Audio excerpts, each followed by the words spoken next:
Today, I'm honored to introduce Dr. Shalom Alati and welcome all his distinguished guests to our JGS meeting. Hello, everybody. Thank you all for meeting me today. Special thanks to the Jewish Genealogical Society for hosting me. My heart especially goes out to my fellow Holocaust survivors, members of that are also here, or together with some of their for the second and third generation of survivors. By my personal experience, I know what a burden fell on their shoulders unwillingly and unexpectedly, without their own choice. Excited, I send greetings to my friends and family that I see among the respectable audience here. And last, and not the least, I greet with much respect and pleasure my good friend, the Honorable Ambassador of my country, Israel, to the UN, Professor Gabriela Shalev, who shares with us this evening. At this point,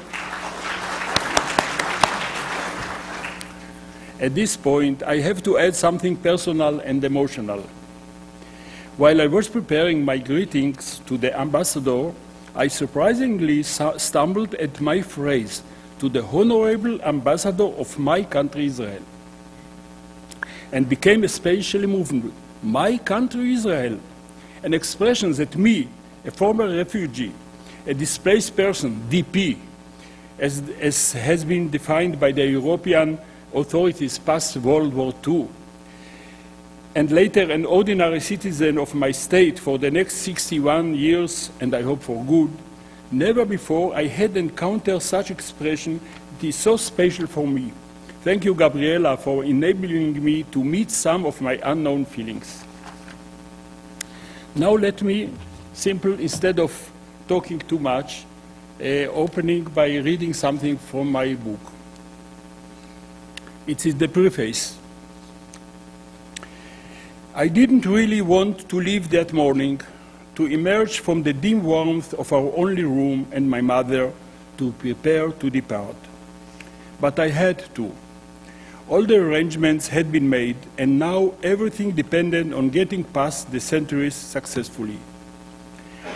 It was a clear, crisp dawn in early spring, and we may have had something to eat before setting out.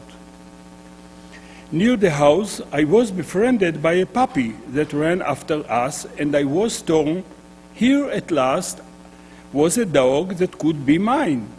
I pleaded with Mother to let me go back just long enough to shut the pup in our room, so that if my escape failed this morning as it had before, then at least I would have my very own dog for the first time in years.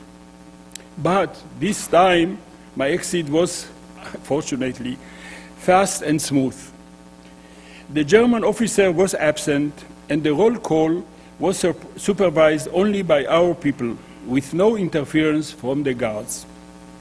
A few more steps, and we had already reached the riverbank. Oars cut through the calm water, and I looked around me, wonderstruck. After years in the ghetto, suddenly a river, so much space, and me to sail upon it like long ago at summer camp.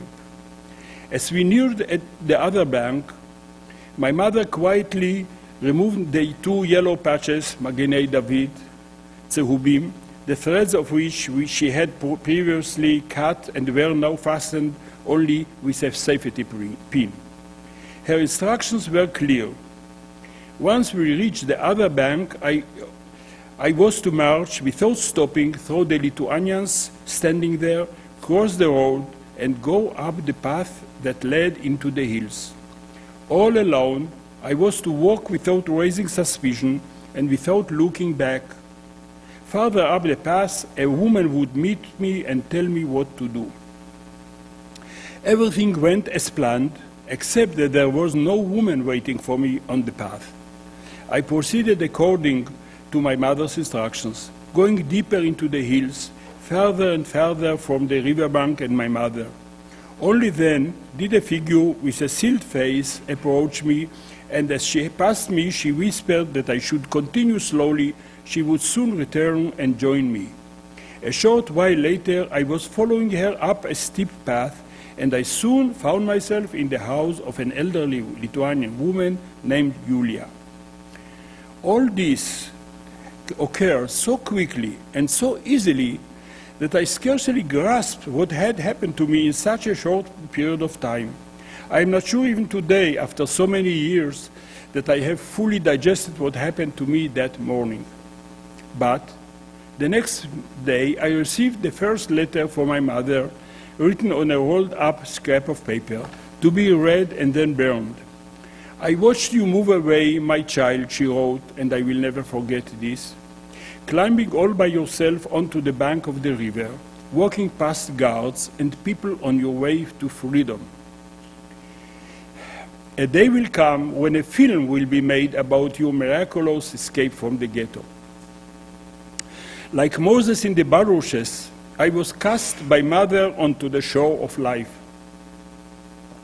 I therefore dedicate this story to my mother, who gave me life twice, but was unable to save her own even once. At that time, I was 11, and from then on, in fact, I am on my own.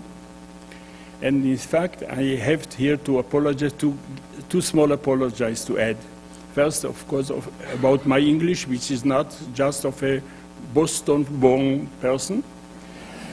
And the other one is that my possible becoming too emotional sometimes. I belong to the rare subgroup among the Shoah survivors, the children survivors.